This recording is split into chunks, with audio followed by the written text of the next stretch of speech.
भुवन खेत से लौट रहा होता है। उसकी आंखों में डर है क्योंकि वो मौत के रास्ते से जा रहा है। भुवन धीरे धीरे अपने गांव की तरफ जा रहा होता है। तभी भुवन में आ गई। भुवन भुवन में तेरा मौत। भुवन पीछे से कोई बुलाता है। उसकी आवाज अलग थी, मानो कोई आसमान से उड़कर उसके पास आ गया हो। भुवन डर से कांपने लगता है। भुवन डरते हुए पीछे देखता है। पीछे मुड़ते ही उसकी चीख निकल जाती है। कोई है? अगले दिन सुबह गांव वालों को भुवन की लाश मिलती है। शरीर खून से पूरा लाल हो गया था, सर से धड़ अलग हो गया था। उस दिन से शाम होते ही गांव से बाहर कोई नहीं जाता। कुछ दिन बाद रवि अपने दोस्त सुरेश और मोहन का बाहर इंतजार कर रहा होता है। कुछ देर बाद वो दोनों आते हैं।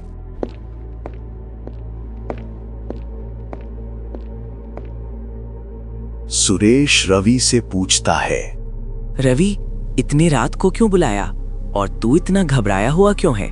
कुछ प्रॉब्लम है क्या? तुम लोगों ने वो बरगद के बारे में सुना क्या? सुना है उस पेड़ के पास भूत है। अरे सब झूठ है, गांव वाले बस डरते हैं। ये सब मनगढ़ंत कहानी है। लेकिन मेरे दादा कहते थे वहां रात में किसी के रोने की आवाज आती है। मुझे नहीं लगता ये कोई कहानी है, ये सच भी हो सकता है। चलो आज रात वहीं चलते हैं, सच पता चल जाएगा ये गांव वाले झूठ बोल रहे हैं या सच। लेकिन वहां जाना सही होगा क्या? अगर गांव वालों की बात सच है तो क्या करेंगे? मुझे तो डर लग रहा है यार। अरे तू डर मत, हम तेरे साथ है, कुछ नहीं होगा। चलो आज रात 12 बजे हम जाएंगे, सब लालटेन ले लेना।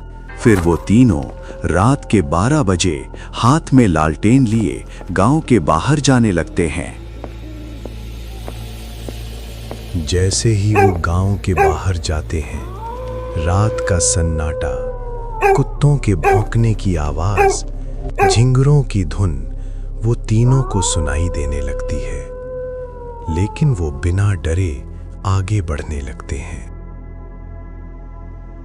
वो लोग पेड़ के पास पहुंचते हैं। रात के सन्नाटे में वो जगह अलग लग रहा था। वो जगह अजीब था। हवा में अलग ही खुशबू था।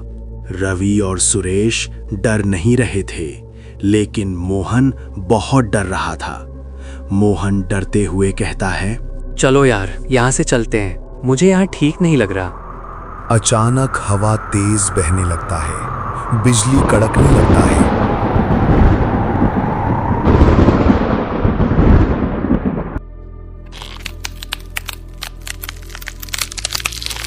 पेड़ के अंदर से टहनी टूटने की आवाज आता है। ये सब देख के तीनों डर जाते हैं। रवि डरते हुए कहता है, कौन है? कौन है वहां? तभी सब कुछ शांत हो जाता है। चारों तरफ सन्नाटा, कोई भी आवाज नहीं। अचानक धीमी स्वर में एक आवाज आता है,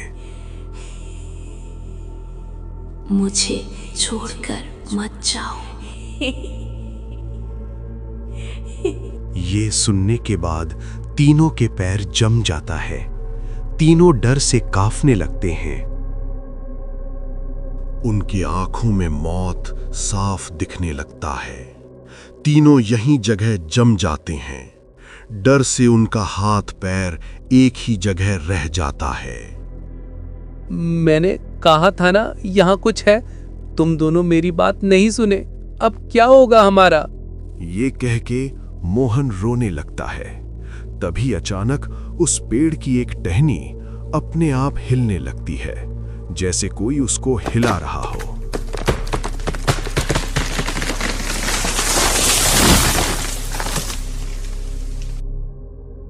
टहनी की आवाज रुक जाता है और हवा तेज बहने लगती है, मानो कोई तूफान सामने आ गया हो। थोड़ी समय बाद सब शांत हो जाता है। जब वो तीनों पेड़ की तरफ देखते हैं, उनकी आंखें फटी की फटी रह जाती हैं। पेड़ से धीरे धीरे एक सफेद साया नीचे उतरता है। वो एक लड़की का साया लग रहा था। उसकी आंखों में नफरत था। वो तीनों को गुस्से से देखती है और अचानक एक भूत में बदल जाती है। मैं तुम्हें नहीं छोड़ूंगी, तुम सब मरोगे, मेरे ही हाथों मरोगे।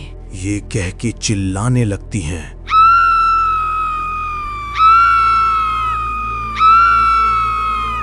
उसके चिल्लाने से पूरी जंगल अंधेरे से ढक जाता है। लालटेन बुझ जाता है। चारों तरफ अंधेरा, सिर्फ अंधेरा। रवि साहस करके कहता है, हमें छोड़ दो, हम अपने घर चले जाएंगे। हमने तुम्हारा क्या बिगाड़ा है? हम तो बस देखने आए थे, प्लीज हमें जाने दो। रवि उस साया के सामने रोते हुए जान की भीख मांगता है, लेकिन उसकी आंखों में रहम नहीं दिख रहा था। उसकी आंखें पूरा लाल हो गया था। वो साया तीनों को मारने से पहले उसकी कहानी सुनाती है। 50 साल पहले मैं कॉलेज में पढ़ रही थी। मेरा नाम हिरन है। मैं कॉलेज में सबसे सुंदर थी, इसलिए कुछ लड़कों की गंदी नज़र मुझ पे थी। एक दिन मैं कॉलेज जा रही थी। सुनसान इलाका देख के उन लड़कों ने मेरा रास्ता रोका और मेरे साथ ज़बरदस्ती करने लगे। मैं किसी तरह बच के वहाँ से भागने लगी। उन्होंने मेरा पीछा किया, मुझे पकड़ के मेरे साथ ज़बरदस्ती की और मुझे इस बरगद के पेड़ के नीचे मार दिया। तभी से मेरी आत्मा इस पेड़ में है और जो भी रात में यहाँ आया है जिंदा लौट के नहीं गया।